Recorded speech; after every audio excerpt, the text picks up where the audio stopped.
আল্লাহ বলছে নাফরমান, 4 বার বলতেছি তোমারে, তোমার জন্য আযাব আছে, আযাব আছে, আযাব আছে, আযাব আছে।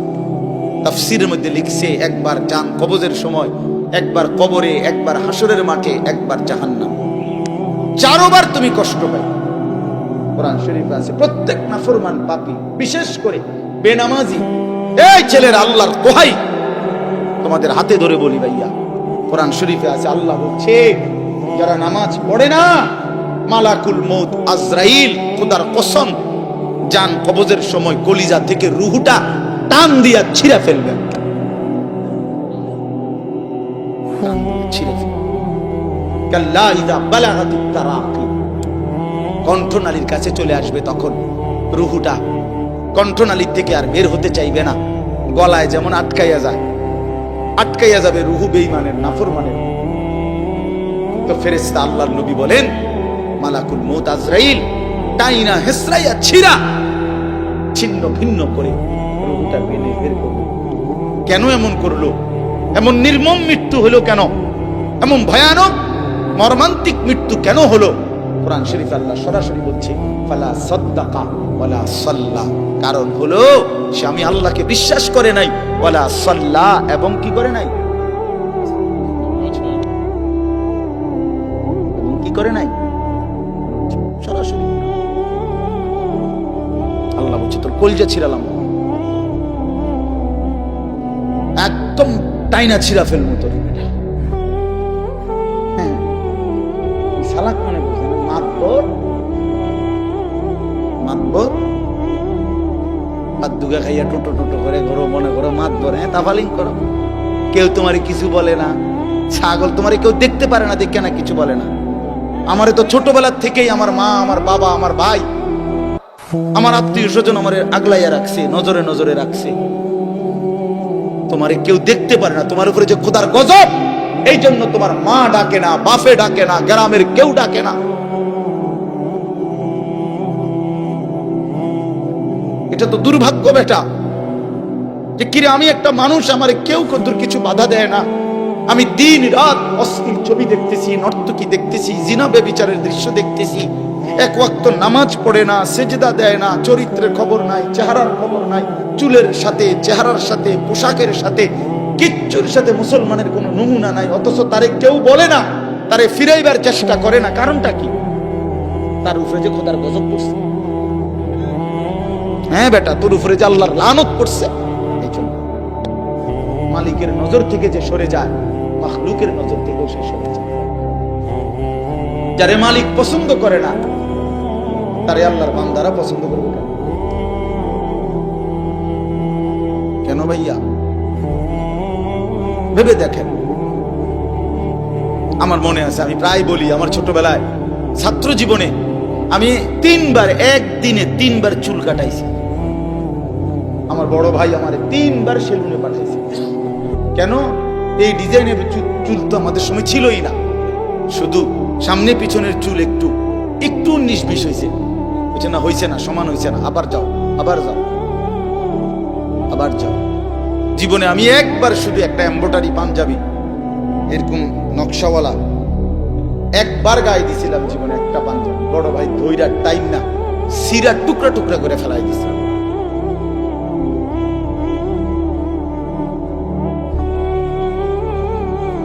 বাজান, আস্তে আস্তে আস্তে আস্তে অন্যদের ক্ষতি হয়, অন্যদের কষ্ট হয়।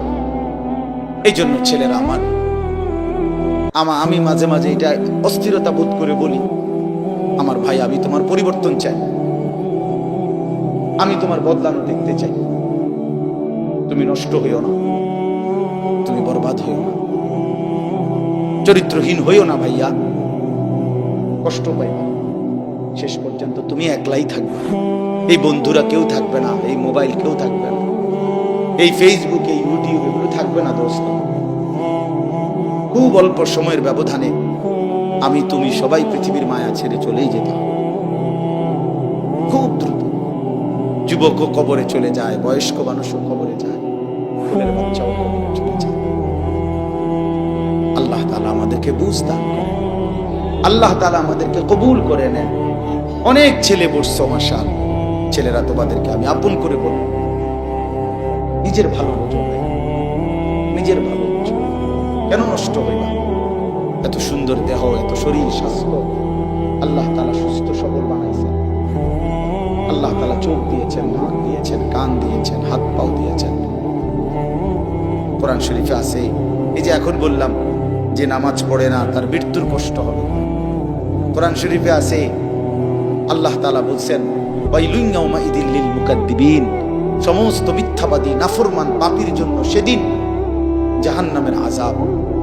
যদি বলি কেন, তো আল্লাহ বলেন ওয়াইদা কিলা লাহুম রুকউ লা ইয়ারকাউন, ওদেরকে যখনই বলা হতো নামাজ পড়তে, ওরা নামাজ পড়তো না। আমি বারবার ডাকছি, 5 বার এক এক বেলা, এক এক দিন 5 বার মসজিদে, এক একটা মহল্লায়, যেই কোনো মানুষ আমরা যখন মসজিদে এক একটা ওয়াক্তের আজান হয়, এক মসজিদে না, কমপক্ষে 10টা মসজিদের আজান কাছাকাছি জায়গার থেকে আমাদের কানে ঢোকে, ঠিক না? তাহলে 10টা মসজিদে যদি 4টা করে হরন থাকে, তাহলে 40টা হরন দিয়া আপনার কানে আজান পৌঁছাইলো। তুমি বেঈমান, একটা সেজদা দিলা না। তুমি কেমন মানুষের বাচ্চা? তুমি কোন মার ঘরে জন্ম নিছো? তোরে মুসলমান বলে কোন জানোয়ারে বেটা? তুই কিসের মুসলমান বেটা? কিসের মানুষ বেটা? কোন মানুষ তুমি বেটা? আল্লাহ তাআলা বলেন, আমি বললাম তাকে বারবার, সে আমার মতো মালিবের কথা, মনিবের কথা ছেড়ে দিল, প্রত্যাখ্যান করল। কোরআন শরীফ আছে জাহান্নামীদেরকে ফেরেশতা ডাক দিয়ে বলবে মা সালাকাকুম ফি সাকার। আপনি মাওলানাদেরকে জিজ্ঞেস করেন মা সালাকাকুম ফি সাকার। ফেরেশতারা বলবে এই বেঈমান, তুই জাহান্নামে আসলি কেন? কিসে তোকে জাহান্নামে নিয়ে আসলো? ক্বালু লাম নাকু মিনাল মুসাল্লিন। নাফরমান বলবে 1 নম্বর কারণ আমি নামাজি ছিলাম না। ক্বালু লাম নাকু মিনাল মুসাল্লিন। জাহান্নামী বলবে বন্ধু আমি নামাজি ছিলাম না, আমি নামাজ পড়তাম না, এজন্য জাহান্নামী। কতভাবে বলছেন, কতভাবে বলছেন। ইয়াউমা ইউকশাফু আন সাকিন ওয়া ইউদআউনা ইলা সুজুদি ফালা ইস্তাতিউন। আল্লাহ তাআলা বলেন সেদিন কিয়ামতের দিন প্রত্যেককে তার সারা শরীর খুলে দেওয়া হবে, অর্থাৎ সারা শরীরের মধ্যে কোনো কাপড় থাকবে না, একেবারে টাকনু পর্যন্ত শরীর বিবস্ত্র হাসরের ময়দানে। এই অবস্থায় ফেরেশতারা ডাক দিয়ে বলবে এই বেঈমান, তোর এতগুলো সেজদা ছুটে গেছে মোট, এগুলো দে, এখন দে। ওয়ায়ুদআউনা ইলা সুজুদ। প্রত্যেক নাফরমান পাপীকে বলা হবে সেজদা দিতে। কি দিতে?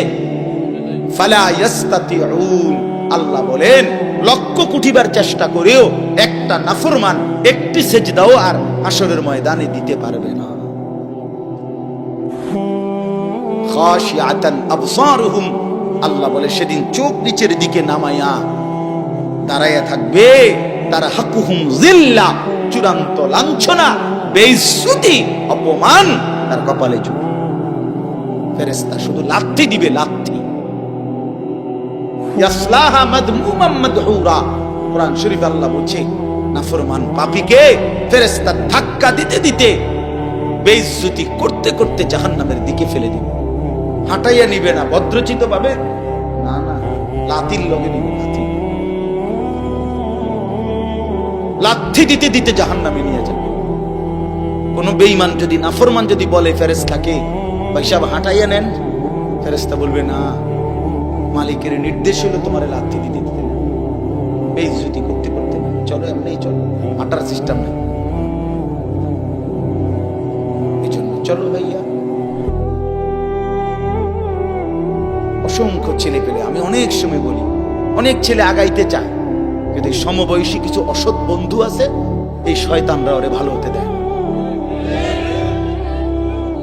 হ্যাঁ, হাসি দিয়ে উড়ায় দেয়, ঠাট্টা করে উড়ায় দেয়। এরকম দুষ্ট কিছু কিছু অসভ্য থাকে প্রত্যেক সমাজে, দুষ্ট কিছু শয়তান ছেলে, এই নাফরমানগুলো ওরে ভালো হতে দেয়। অনেক ছেলে অনেক সময় আগাইতে চায়, বদলাইতে চায়, কিন্তু ওই অসতের কারণে। এই জন্য এটা সাংঘাতিক। রাসূলুল্লাহ সাল্লাল্লাহু আলাইহি সাল্লাম বলছেন, লা তুসাহিব ইল্লা মুমিনা, ইমানদার ছাড়া কাউকে বন্ধু বানাইও না। জানতেন কাউকে বন্ধু বানাইও না, চরিত্রহীনকে বন্ধু বানাইও না, হয় তোমারে নষ্ট করে দিবে, অন্ধকারে তোমারে চূড়ান্ত ভাবে বরবাদ করে দিবে। আল্লাহ আমাদেরকে হেফাজত করুন। প্রত্যেকটা ছেলে, প্রত্যেকটা বাবা, বয়স্ক লোকজন, আপনাদেরকেও বলি, চাচারা, বাবারা, ফিকির করেন 60 বছর বয়সে গুনাহ ছাড়লেন কয়টা, বন্দেগী করলেন কয়টা? ইনসাফের সাথে বলেন। এখনো সুদ খান, এখনো কিস্তি লন, এখনো মিথ্যা বলেন, এখনো কথায় কথায় গালি দেন, এখনো চা দোকানে বসে টেলিভিশন দেখেন, নাচ গান দেখেন, নাটক সিনেমা দেখেন, এখনো বিড়ি সিগারেট খান। আস্তাগফিরুল্লাহ। ফিরবেন কখন? বদলাবেন কখন? চাচা, আপনি মরতেন না? আপনি মরবেন না? এই মাঠে কারো জানাজা হয় নাই? মৌলানার বাবার জানাজা এখানে হয়েছিল, আমরা তো ছিলাম তখন। তাই কত মানুষের জানাজা দেখলাম জীবনে, কত লাশ, কত কবর দাফন করলাম সবাই আমরা। এত লাশ, এত কবর, এত মানুষের মৃত্যু আমাদেরকে কিছুই মনে করাইলো না। আজকে কবরবাসীদের রুহের মাগফিরাত, আজকে যারা আমাদের আগে কবরে, তাদের মাগফিরাত আমরা কামনা করলাম। আল্লাহর কসম বন্ধু, এই অল্প সময়ের ব্যবধান, হয়তো 20 বছর, 30 বছর, 40 বছরের ব্যবধানে, হয়তো 50 বছরের ব্যবধানে, তো আমাদের পরবর্তী জেনারেশন এরকম একদিন আমাদের রুহের মাগফিরাত কামনা করবে। কি এই বেশি দিন নাই, দেখতে দেখতে একদিন শুনবেন আনিসুর রহমান আশরাফি নামে একজন বয়ান করত, সে মারা গেছে।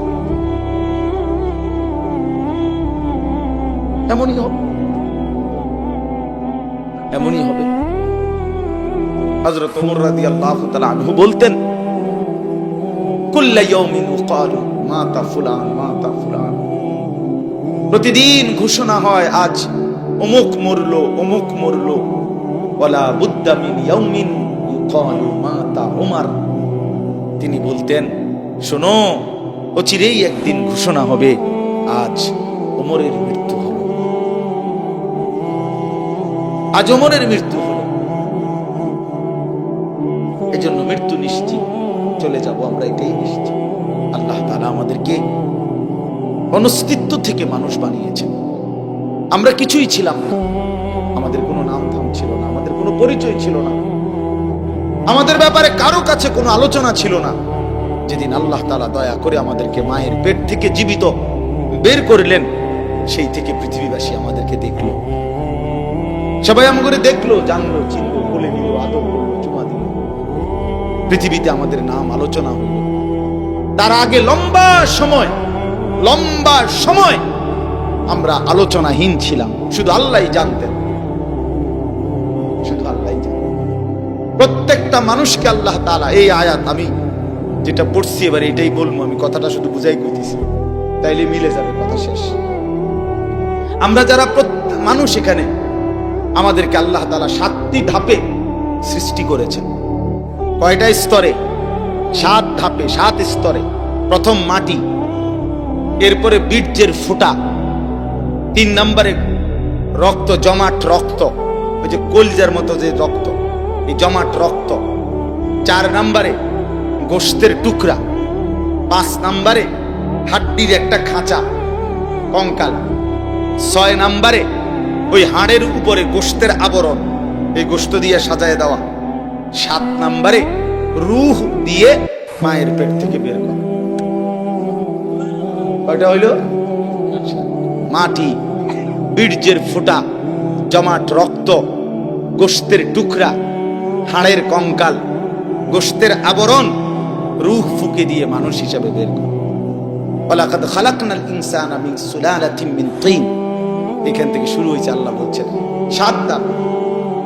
এখন শুনেন, এই যে মাটি যেখান থেকে আল্লাহ তাআলা আমাদেরকে সৃষ্টি করেছেন, এই মাটি প্রথমত পৃথিবীর কোথায় ছিল? আমার দেহের মাটি কেউ জানে না। 2 নম্বরে সরাসরি মাটি থেকে বীর্যের ফোঁটা না, মাটি থেকে রব্বুল আলামিন অগণিত খাবার উৎপন্ন করেছেন। সেই খাবারগুলো আমার বাবা ভক্ষণ করেছে। সেই খাবার, ভক্ষণকৃত খাবার থেকে আমার বাবার শরীরে বীর্যের ফোঁটা তৈরি হয়েছে। বাবা মায়ের মিলনের মাধ্যমে উভয়ের বীর্যের ফোঁটা নির্দিষ্ট রেহেমের মধ্যে একত্রিত হয়েছে। সেখান থেকে ধীরে ধীরে আল্লাহ তাআলা ওই 7টি ধাপে আমাদেরকে মানুষ হিসাবে মায়ের পেট থেকে বের করেছে।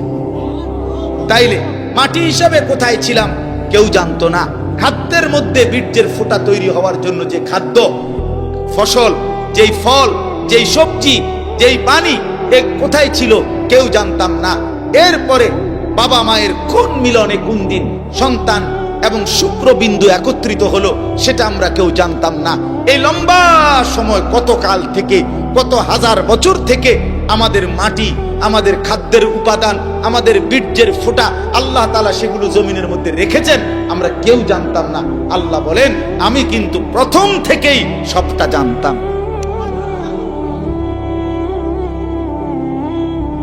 তোমার মাটির উপাদান কই ছিল, খাদ্যের উপাদান কই ছিল, বীর্যের উপাদান কই ছিল, কোন দিন তোমার বাবা হবে, কোন দিন তোমার মা হবে, কোন দিন তারা স্বামী স্ত্রী হবে, কোন দিনের মিলনে সন্তান আসবে, এই সব ফয়সালা আমি আল্লাহ আগে থেকেই নির্ধারণ করে রাখছি। সুবহানাল্লাহ। আল্লাহ তাআলা বলে, বান্দা, এইভাবে নিখুঁত পরিকল্পনা নিয়ে, কত দীর্ঘ সময় নিয়ে আমি তোমারে বানাইছি, আমি তোমাকে বানিয়েছি। তুমি তো কিছুই ছিল না, তুমি তো কিছুই ছিল না। এই কথাইটাই এবার শুনেন। কোরআনুল কারীমের 29 নম্বর পারা, 76 নম্বর সূরা, সূরাটার নাম হলো সূরা দাহর। এই সূরার প্রথম 5টি আয়াত আমি আপনাদের সামনে পড়েছি। এবার তরজমা শুনেন, তাইলে আমার কথা শেষ। আল্লাহ তাআলা বলেন, হাল আতা আলাল ইনসানি হিনুম মিনাদ দাহর লাম ইয়াকুম শাইআম মাযকুরা। মানুষ, তুমি ভেবে দেখো, তুমি মনে করো, বুঝতে শেখো যে তোমার উপর দিয়া যুগের পর যুগ দীর্ঘ সময় অতিবাহিত হয়েছে, যখন তুমি উল্লেখ করার মতো, পরিচিত দেওয়ার মতো কিছুই ছিল না। লাম ইয়াকুন শাইআম মাযকুরা, তুমি উল্লেখ করার মতো কিছু ছিল না। না তোমার নাম ছিল, না ঠিকানা ছিল, না তোমার বাবার কোনো পরিচয় ছিল, না তোমার মায়ের কোনো পরিচয় ছিল, কিছুই ছিল না তুমি। আমি রব্বুল আলামিন এই সব কিছুকে নির্দিষ্ট সময়ে সময়ে বুঝাইয়া এরপরে একদিন, ইন্না খালাকনাল ইনসানা, আমি আল্লাহ মানুষকে সৃষ্টি করেছি, মিন নুতফাতিন আমশাজ, স্বামী স্ত্রীর মিশ্র বীর্যের ফোঁটা থেকে আমি বেরিয়েছি। কিন্তু এখান পর্যন্ত আনতে গিয়ে এর আগের মাটি, এর আগের পানি, এর আগের বাতাস, এর আগের খাদ্যের উপাদান, এই সব কিছু কখন কোনটা কোথায় ছিল সবগুলোকে একত্রিত করে সেটা নির্দিষ্ট জায়গায় এনেছি। এই সবটা আমি আল্লাহ করেছি। কতদিন থেকে তোমরা কেউ জানো না, আমি জানতাম। কথা বলে কে জানতেন? আল্লাহই জানে। এবার আল্লাহ তাআলা বলেন, এত দীর্ঘদিনের পরিকল্পনা করে আমি আল্লাহ তুমি মানুষকে বানিয়েছি। এখন প্রশ্ন হলো, এত যত্ন করে, এত পরিকল্পনা করে, এত লম্বা সময় নিয়ে কেন তোমারে বানাইলাম? নাবতালিহি, তোমাকে পরীক্ষা করার জন্য, তোমাকে পরীক্ষা করার জন্য। কারণ আমি আল্লাহ তোমাকেই জান্নাত দিতে চাই, তোমাকেই জান্নাত দিতে চাই। আমার আখিরাত তোমার জন্য বানাইছি, জান্নাত আমি তোমার জন্য বানাইছি। এখন আমি দুনিয়ার হায়াত দিয়া পরীক্ষা করতে চাই। নাবতালিহি, আমি আল্লাহ পরীক্ষা করব, কে জান্নাতে যেতে পারবা, কে জাহান্নামে যেতে পারবা। এটা পরীক্ষা করার জন্য পৃথিবীতে এবার থাকতে দিছি। এখন পরীক্ষা করার জন্য যে দিল, এখন আমাকে আল্লাহ তাআলা কি কি দিলেন? আল্লাহ তাআলা বলেন, ফাজআলনাহু সামিআম বাসীরা। 1 নম্বরে আমি আল্লাহই তোমাকে শুনতে দিয়েছি, দেখতে দিয়েছি, বুঝতে দিয়েছি। দিল দিলাম, দিমাগ দিলাম, কান দিলাম, চোখ দিলাম। আমি আল্লাহ সারা দেহে আমি আল্লাহকে চিনবার, বুঝবার, জানবার, আখিরাতের বন্দেগী করার সমস্ত যোগ্যতা দিয়েই তোমার শরীর গঠন করেছি। বল, আল্লাহ যদি আমাদেরকে বলতে রুকু দিতে, কিন্তু আমাদের কোমর মনে করেন এরকম বাঁকা হয় না। এখন আল্লাহ বলছে আমি করে রুকু করতাম, তাইলে না এটা জুলুম হইতো। কথা বোঝেন নাই? বলছে আমারে সেজদা দিতে, কিন্তু আমি শুইতামে পারি না, আমার হাঁটুও ভাঙ্গে না, কোমরও বাঁকা হয় না, কনুইও বাঁকা হয় না, তো আমি সেজদা দিব কেমনে? এমনটা করছেন আল্লাহ? কথা বলেন না ভাই, এমনটা করছেন আল্লাহ? আল্লাহ তাআলা বলেন, উদাহরণস্বরূপ বলছে, আমি তো কান দিলাম, আমি তো চোখ দিলাম, সারা দেহের যোগ্যতা ফিতরাতাল্লাহিল্লাতী ফাতারান নাসা আলাইহা। আল্লাহ তাআলা বলেন, সৃষ্টিগতভাবে আমি প্রত্যেককে আমি আল্লাহকে মানার যোগ্যতা দিয়েই আমি সৃষ্টি করেছি। এরপরে আল্লাহ বলেন, কথা শেষ, দেখেন আরে 5টা মিনিট। তাহলে 1 নাম্বার হলো কি বললেন? একটি লম্বা সময় তোমার কারো কাছে তোমার পরিচিতি ছিল না, আমি শুধু জানতাম আমি আল্লাহ তাআলা, ধীরে ধীরে ধাপে ধাপে আমি আল্লাহই তোমাকে এই পৃথিবীতে কি করেছি? সৃষ্টি করেছি, মায়ের পেট থেকে বের করে এনেছি। 1। 2 নাম্বার, আমি কেন তোমার এই পৃথিবীতে আনলাম? পরীক্ষা করার জন্য। কি করার জন্য বাপ? এরপরে পরীক্ষা করার জন্য, তুমি যেন পরীক্ষা দিতে পারো ঠিক মতো আর জান্নাত পরে পাইতে পারো। এই জন্য তোমার জন্য কি কি ব্যবস্থা করছি জমিনে। 1 নাম্বার, তোমার একটা দেহ দিছি, যেই দেহের মধ্যে বুঝবার, শুনবার, দেখবার, উপলব্ধি করার, ভাববার সমস্ত যোগ্যতা দিছি। 1। 2 নাম্বার, নিজে নিজে বুঝার বুঝবা কদ্দুর, নিজে নিজে দেখে আর চিনবা কদ্দুর। এই জন্য ইন্না হাদাইনাহুস সাবিলা, আল্লাহ তাআলা বলেন, আমি নিজেই আমার পক্ষ থেকে যুগে যুগে নবীর মাধ্যমে, রাসূলের মাধ্যমে, কিতাবের মাধ্যমে, উলামায়ে কেরামের মাধ্যমে আমি আল্লাহ তোমার জন্য ওই আমি পরীক্ষা করে কোন রাস্তাটা চাই, জান্নাতের সেই রাস্তা আমি নিজেই দেখায় দিয়েছি। আমি পথ বলেও দিয়েছি, এটা ডান, এটা বাম, এটা জায়েজ, এটা না জায়েজ, এটা হালাল, এটা হারাম, এটা উচিত, এটা অনুচিত, এটা করো, এটা ছাড়ো। এটা আল্লাহ তাআলা বলেন নবীর মাধ্যমে, রাসূলের মাধ্যমে, কোরআনের মাধ্যমে, আউলিয়ার মাধ্যমে, উলামায়ে কেরামের মাধ্যমে, রাহবার পথ প্রদর্শকের মাধ্যমে আমি আল্লাহ বারবার বারবার বারবার তোমার কাছে পৌঁছেছি। তাহলে কি সমস্যা করলাম আমি তোমার? আল্লাহ বলেন, আমি তোমার জন্য কোন ইন্তজামটা করি নাই?